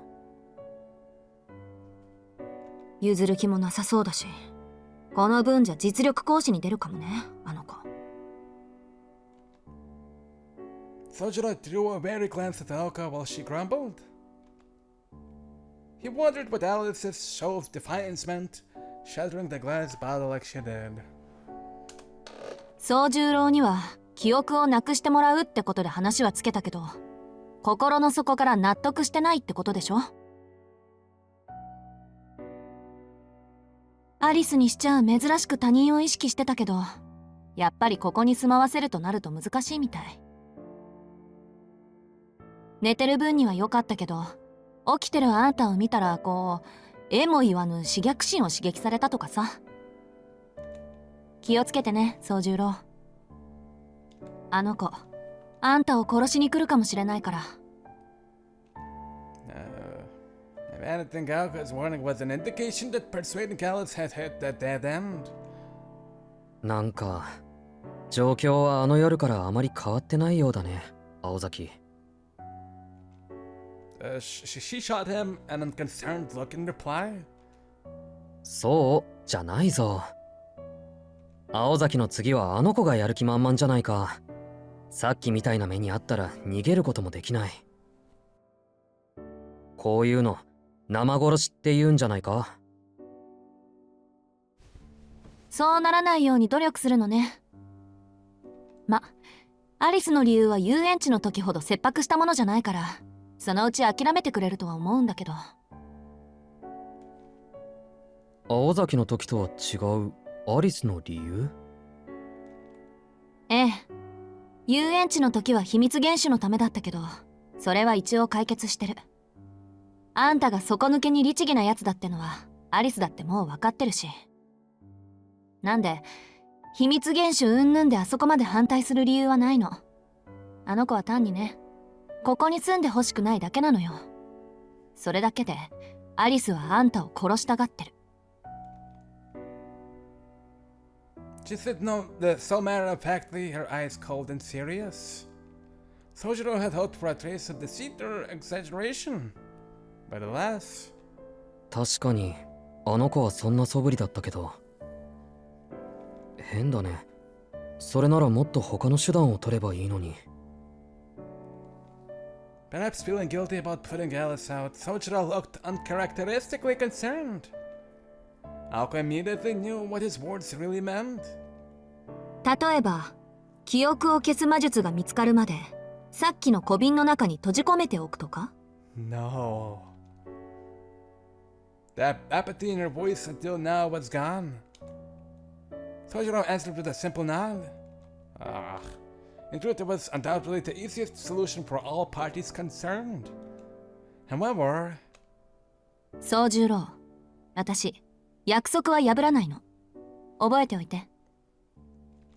she hated taking the easy way out, and that quiet fury was clear in her soft words. As for where that fury was directed, Sojiro was acutely aware. The pain in his chest made him regret making her say those words. すまない。考えが足りなかった。He said an apology caused their usual sullen expression to return. Aoko had not appreciated how angry she was, let alone the reason for it. The terror his apology had come out of nowhere. あんたって、ほんとわかんないわね。なんでそこで謝るのよ。She stared at Sojiro unblinking. あれ？そうだな。自分でもよくわからない。多分、そういう気分になったからだろう。Even on saying he was not sure, Sojiro had answered honestly. Aoko was at a loss for words. ただ、青崎の言いたいことは分かった。約束を守るっていうことは、結果じゃなく、家庭を守るってことなんだな。He shot her a bracely honest smile. That smiling face, filled with blissful ignorance, almost made her smile back instinctively. 当たり前じゃない。オチだけ合ってればいいなんて恥ずかしくてできないでしょ。Aoko attempted to cover for her embarrassment with a quick retort. Though unintentional, having her true feelings exposed like that made Aoko a little uncomfortable. Finding offense in something was second nature to Aoko. Being made to feel uncomfortable was not. Though far from being unhappy at the remark, she turned away from its speaker. To disguise their perceived shame, Aoko started up the conversation again. あなたを見逃すって言うなら、気持ちの問題じゃなくて、ちゃんと状況もそうなるようにするのは当たり前なの。宗十郎をここに住まわせることが、あの約束を守ることになるんなら、厄介なアリスだって言い伏せるわよ。脅かすだけならまだしも、ずっと瓶漬けなんてさせられるわけないでしょ。 Thanks. そっか。青崎があの子を説得しない素振りなのは、もうできるだけの説得をした後だからなのか。あ、それで彼女とは冷戦中なんだ。別にあんたのためじゃないわ。私は私のために約束を守ってるだけだし。お察しの通り、私のやるべきことはもう終わってるし、あとはそっちが努力する番だから勝手にすれば。Huh? He replied, tilting his hand. あのね、いい？同居案を何とか認めさせることができるのは私だけだから、2日間ぶっ通しでアリスを言い伏せもした。けどそれ以上は無理。私、ここから先はノータッチだから。しばらくはアリスから守ってあげるけど、その間にあの子にあんたを認めさせることは、あんたにしかできないんだからね、宗十郎。なんと Soujuro had not expected that at all. Alice Kuonji, the girl in black who kept everyone at arm's length. If Aoko was a modern-day mage in hiding, then Alice was a bona fide witch from the Middle Ages. 青崎、君自分がどれだけ難しいことを言ってるか分かってるか？そうね。私もこの件に関してだけは同情するわ。Yeah. Aoko stood up from the sofa. This was the end of the discussion, at least for now. 私たちがどんな人間かはおおよそ分かったでしょ。魔術に関してはこれ以上立ち入らない方があんたのためだから、説明はここまでね。で、肝心の今後の方針だけど、3ヶ月間ここで暮らす。当初の目標というより最初の試練は、なんとかアリスに同居人として認めてもらうこと。試練って言った。 Meow. 今そういう類のことを言った。 Meow. ごまかしてもいいことないでしょ、この手のことは。うまくいかなきゃ粉々なわけだし。With that cold-blooded remark, Aoko started walking towards the door. あ、そうそう。宗十郎の部屋だけど、3階に用意しといたから。2階のホールの裏側に階段があるから使って。ここは寮ってわけでもないし、時間は自由に使いなさい。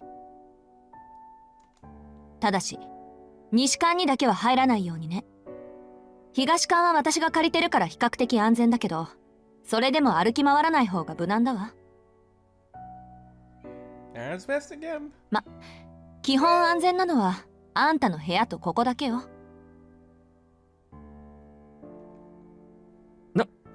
中の説明ってまさかそれだけ？青崎はいろいろおかしい。魔術なんかよりもっと大事な説明があると思う。They desperately called out to her as she began to leave the drawing room. Aoko could not help but pity Soujuro. せめてほら、案内とか。面倒なんでパス。おのぼりさんを案内するなんて2回もやれば十分よ。起きたばっかりだし、とりあえず今日は部屋で休んだら。朝になったら学校まで案内してあげるから。もっとも、私もそう暇じゃなし。そばについてあげられるのは、期末試験が終わるまでってことで。1週間以内にアリスと仲良くなるなり、弱みを握るなりしないと、まあ、あれよね。Yeah. With barely a wave of goodbye, the student council tyrant walked out. Tyrant. Fair enough. He unconsciously unclenched the hand he had raised. Left all alone, he was at a complete loss. Oh. Then, as if to encourage him, bird! Chirp, chirp, chirp! With the sound of lightly fluttering wings, a blue robin appeared out of nowhere. The tiny, chubby bird innocently looked Soujuro up and down. The blue robin, a bird said to bring happiness according to folklore, flapped its little wings as if to cheer him on. Thanks. Meow. Meow. Meow. Then, within a flutter, it mercilessly flicked off the lights. Okay. Thanks for making it more scarier.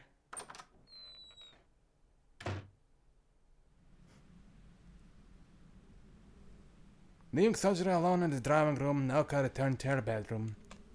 She closed the door to her room, and as soon as she sat in her bed, she was overcome by an unexpected wave of exhaustion. Soujuurou had no way of knowing, but she had been preparing for war. In the event that Alice impulsively pulled out a ploy, Aoko had to be ready to react in an instant. She sagged heavily, not from the fatigue she felt at fighting with Alice. ちょっと突っぱねすぎたか？ She frowned a dejected frown. What weighed on Aoko's mind was not Alice. でも甘くするのはあいつのためにならないし。基本おとなしくしてもらった方がいいわけだし。It would be trouble if he wandered around like he owned the place after all. The safest thing for him would be if he holed up in his room, too scared out of his wits to leave it. 青崎は味方だなんて勘違いされても困るしね。アリス同様、人手なし扱いされた方が楽だわ。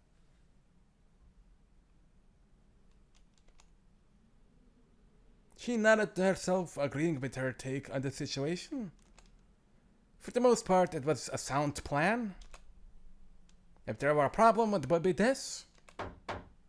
すまない青崎、一つ聞きたいことがあるんだが。Not 10 minutes had passed since leaving him in the drawing room. For Soujuurou to shirk off what she had said and visit her room so fast, it was like he had no sense of danger at all. 実は外に出たいんだ。Of course he would ask to leave the house. Aoko lacked energy for a sarcastic barb. 洋館の中は歩き回らないし、用を済ませたらきちんと戻ってくる。ただ、門限とかあったら聞いておこうと思って。でも、アルバイトには行くのよね。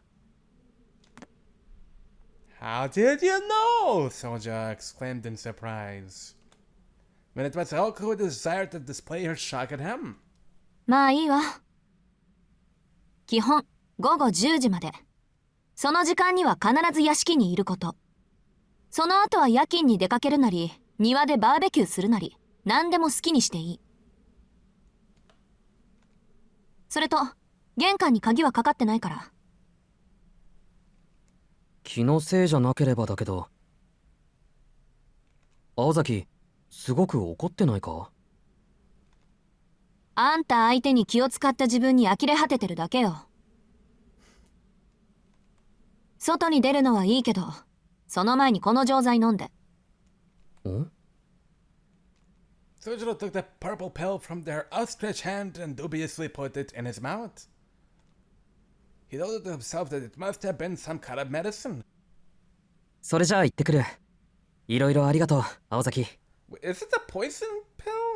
あっそ。今度は窓から出ていかないでよね。Yeah. Soujuurou left himself all the way to the foyer, unsure of what exactly he had found funny. Aoko watched him go, both indifferent and amazed all at once. ま、予定が半日早まっただけか。あの薬を飲ませるの、明日の朝にしてあげようと思ったのに。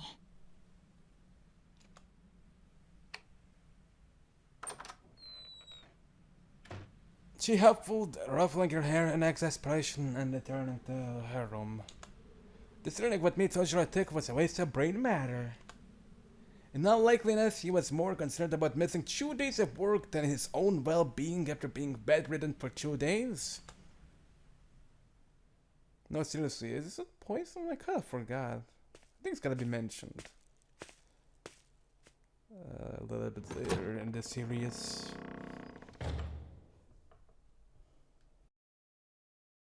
With a day's work behind him, Soujuurou returned to the mansion. よし。どこを探しても、2階のホールから上がれる階段はここだけだ。It was just before midnight. This was the scene that awaited him beyond the rickety staircase. ほう。Moon. Not much surprised Soujuurou, or rather, being surprised had become normal to him. The scene, however, was enough to leave him speechless. The room allotted to Soujuurou. No matter how he looked at it, no matter how he ran it through in his mind, was without a shadow of a doubt an attic.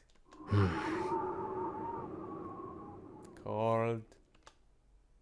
This treatment stirred a tinge of anxiety in him. Just as he was about to flop under the taut sheets of his bed, wondering if he could make this work despite his share of our problems, he noticed an awkward courtesy, so meager as to be useless. 寒かったら重ねて使うこと。これはサービスとする。Thanks. The message in the memo pointed to the meticulous personality of the author. The bed had been perfectly prepared. Carefully setting aside the blanket that had been painstakingly placed on the edge of the bed for him in case he needed it, he looked up at the sky. Though faint, the stars twinkled through the skylight. For a mountain boy, the meager light was more than enough for him. The stark contrast with the drawing room had caught him off guard. But now that he had collected himself, it was not so bad. This room fit his personality. Even if he still was not used to this building, he felt more at ease here than he did in any building in the city. Perhaps because it was built on a hill, surrounded by woods. The atmosphere here was a little closer to the mountains, where he used to live. あ、でも家の中に霧が出るのはどうなんだろう。 He crooked his neck, pondering over the spectacle he had witnessed. Oh, that's probably dust. A lot of it. On the way to his room, Soujuurou had encountered what looked like a fog in the foyer at the second floor. Oh, okay, that is kind of natural. The mist fog drifted into a portion of the corridor, reminding him of a swarm of mosquitoes. As he stared at it, he swore he could make out a strange landscape, and as he moved closer to get a better look... Again, out of nowhere here inside of the mansion, a little blue bird darted purposely in front of him. 鳥? Yes. The bird caught his attention, stopping him in his tracks. And he looked to check on the toy again. The strange scene had disappeared. この家、隙間でもあるのかな。明日青崎に聞いてみるか。 He muttered to himself as he sat on the bed. Meager as it was, the starlight peeping in through the skylight calmed him. これなら。 Exhaling slowly, he lay down. For the time being, he had the essentials needed to live, and his bed was many times softer than it appeared. Thinking his worries seemed smaller than they were, he quickly drifted off to sleep.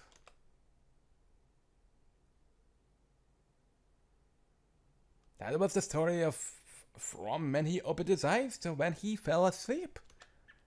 Just like that, the short night following the long night was over. For one thing was true. Soujuurou was an optimist to a fault, but it wasn't the end of the world.